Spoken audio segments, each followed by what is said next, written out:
Character action games are amazing. And of all the gems in the genre, there's one that absolutely steamrolls the rest. It's hard to convey with words alone how Devil May Cry 3 feels to play, so instead, let me show you.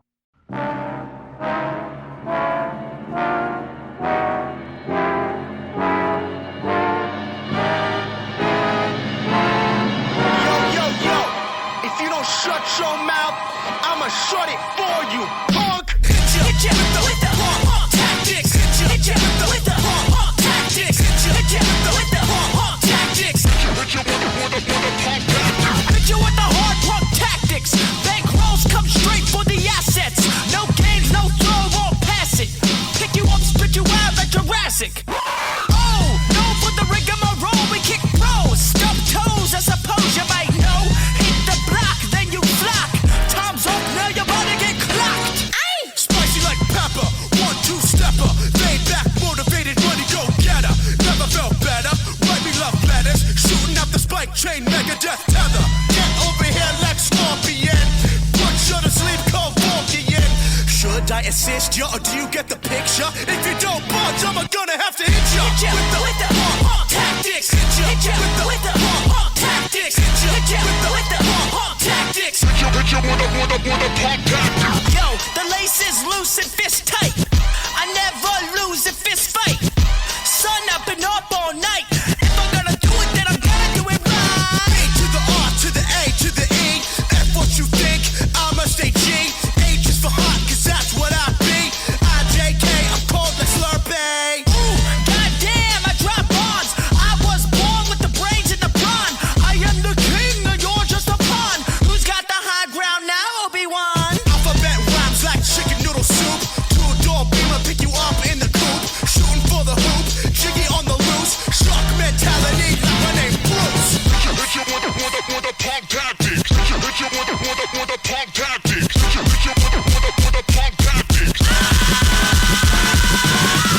ya with the punk tactics. Hit ya with the punk tactics. Hit ya with the punk tactics. Hit ya with the punk tactics. Hit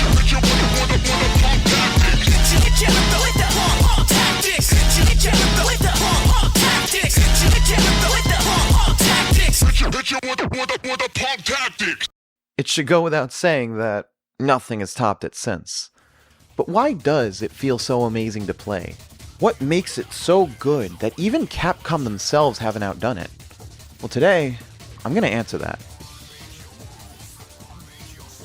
When I talked about Resident Evil 4 last week, I mentioned the game's ability, both in the original and the remake, to make you feel powerful, while giving you a tangible threat with every enemy. Devil May Cry 3 does something similar, but definitely not the same. Resident Evil 4 prides itself on giving you the tools to overcome seemingly impossible odds so that you can feel amazing by the end of every encounter. Devil May Cry 3, on the other hand, makes it known that obliterating hordes upon hordes of strong demonic entities is just Tuesday for you, and it centers its combat systems around making you feel like the enemy never stood a chance against you to begin with, even though, yes, they very much did. Returning to Devil May Cry 3's combat is, of course, the core mechanics and controls of the first Devil May Cry game. Delay-based attack strings, directional special moves, gun juggling, style points, a ton of weapons to choose from, Devil Trigger, the whole 9 yards. And as a proper sequel does, 3 makes these fundamentals feel even tighter and more satisfying than ever. Beyond just the speed and impact of every hit being more flowy and substantial, Dante just has so much more personality than he's ever had in combat. Every single hit is met with a confident battle cry, and oftentimes he'll punctuate special moves with some of the most early 2000s coded language you'll ever hear. Devil May Cry 3 also introduced the series to a number of new mechanics, not the least of which being styles. Styles are an integral part of Dante's moveset now, as they add so many new options to every single combat scenario that it's hard to count. Trickster is your dedicated mobility style. With it, Dante can do some insane tricks, for lack of a better word, like dodge dashing, wall running, and my favorite, teleporting. If you like to dot around the area and feel like an absolute crackhead, this is 100% the style for you. It is so fun being able to weave in and out of a crowd of enemies while cutting them up into a million pieces with swords like Agni and Rudra, or even just Rebellion. Not only is this the easiest style to learn, but also the most dopamine pumping because of how cathartic it is to just feel fast. Swordmaster, meanwhile, is your combo style. Every aspect of Swordmaster's moveset is all about locking your enemy into a long chain of attacks and turning them into mincemeat, whether tenderizing them with Beowulf's gauntlets or dicing them with just the Rebellion. Every weapon has a plentitude of unique abilities that come with Swordmaster, and mastering the style, no pun intended, is all about using them to your advantage and reaching the win condition, which is locking your enemies into an insane combo. Following up Swordmaster is Gunslinger. A long-range counterpart to Swordmaster, Gunslinger is the style you use when you want pure, unfiltered damage. I don't use it much, and as much as I have used it, isn't really time that I've enjoyed compared to the other styles, but it does do a lot to improve a major gripe I had with the first game. Guns in Devil May Cry 1 were an amazing addition, but the novelty of juggling enemies could stagnate after some time, and there wasn't much more you could do with them. With Gunslinger, you can pull off some really cool tricks, especially with ridiculous aerial stuff like the Rainstorm ability or Lady's rocket launcher's grappling hook. Generally, Gunslinger is best suited for missions where you're going to be fighting a lot of flying enemies, like the Fallen, which are the bane of my existence and my least favorite enemies in the entire game. My favorite style, Royal Guard, gives you access to a block, which sounds boring, but trust me when I tell you it's the most fun tool in the game. Why? Because Royal Guard gives Dante a parry. If you saw my Resident Evil 4 video, you know that I love when Capcom puts parrying in my video games, and DMC3's Royal Guard has one of the best parries I have ever used. There's something just so punchy about negating all damage and sending an enemy reeling back before retaliating with an all-out assault of your own. And with Dante's insane animations, that goes doubly so, no, triply so, for DMC3. Royal Guard also functions using a rage system, which allows you to store power in a special gauge with every move you block or parry, before releasing it all in the form of a powerful counter. If you can get good with Royal Guard, you can turn any defensive situation right around and gain the upper hand in an instant with the press of a button, and it feels good. And you thought Dante was fun? Wait until you play as Vergil. This man is one of the most well-known instances of the game letting you play as a fully unnerfed version of the final boss. And I mean unnerfed with 100% sincerity. You can do with his moveset everything he did to you when he kicked your ass in his boss fight. Everything. The Yamato is one of the coolest weapons in any video game, and teleporting like a damn madman, obliterating your enemy with these magic swords you summon out of thin air gives you an unmatched feeling of badassery. Vergil is an absolute powerhouse, and as he does in every game that features him as a playable character, he feels godly to control.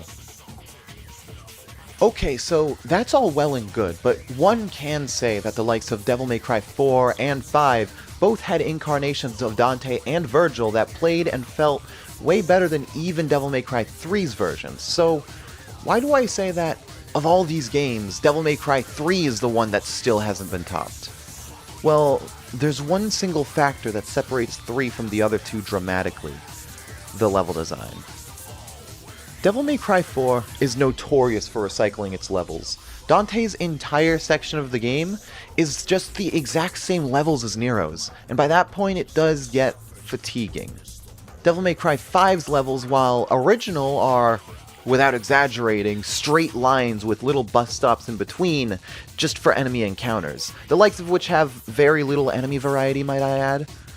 Comparatively, Devil May Cry 3's level design is extremely ambitious and large in scale. Very often, you'll find yourself in massive rooms, traveling through interconnected hallways and navigating Temenni Gru through context clues alone. The fixed camera angles in 3 also give you some truly breathtaking shots, the likes of which you just don't see a whole ton of in 5 specifically. The arenas you find yourself fighting enemies in are also, just visually and environmentally, super interesting. putting you into a lot of different situations that test different skills. There's one mission that gives you a special orb, and it drains your health in exchange for a perpetual devil trigger, and you have to bum rush every single enemy to keep pumping yourself with green orbs like it's drugs and you're addicted to them. And it's one of the most fun, highest intensity moments in the whole series. It tests your skills by forcing you to take out enemies efficiently while rewarding you for being able to still do it in style, even under pressure. And when you finally can do it in style, you feel absolutely godlike. And I can't talk in good faith about how good Devil May Cry 3 is without glazing the story and the presentation. Without going overly in depth, as there are many other videos about that already, this game really does have some of the best writing the character action genre has ever seen, and I'm not exaggerating. Lady's character arc is genuinely compelling as she goes from single-mindedly focusing her every action towards killing her father, to finally understanding her limits as a human and learning to accept help from Dante towards a common goal. The conflict between Dante and Vergil is one of the most iconic and engaging character dynamics in gaming history. It captures duality in this beautiful way, with an ideological battle between a cynic who's already given up on humanity and a nurtured soul who retains his faith in it no matter what. This is part of why the final battle against Vergil is so climactic and amazing, because you're put into Dante's shoes and motivated by the story directly to stop a broken man from breaking the rest of the world in equal, perhaps even double measure. It's moments like this that remind me why stories in video games are way too overlooked in terms of their importance, especially by people like even myself, who often prioritize gameplay. Without a compelling enough story or world to push you forward, all that you have left is the gameplay, and even in times where the gameplay is good enough to carry itself on its own, you're gonna be left feeling empty. Devil May Cry 3 absolutely nails the storyline in this sense, and does everything it sets out to do, which only serves to elevate everything else to entirely new levels altogether.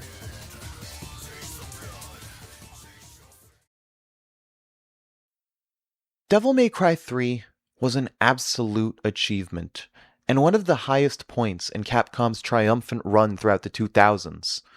Everything about the game oozes a sort of confidence that even the first game didn't quite reach. The game knows it's cool, it knows exactly what it is, and it wants you to feel it with every button you press. The different elements are expertly crafted individually and coalesce into this perfect whole that's hell-bent on immersing you into its power fantasy using its deep mechanics, meaningful level design, and impeccable sense of attitude. Devil May Cry 3 is even greater than the sum of its parts. And there's something special about it that even Capcom has never replicated before.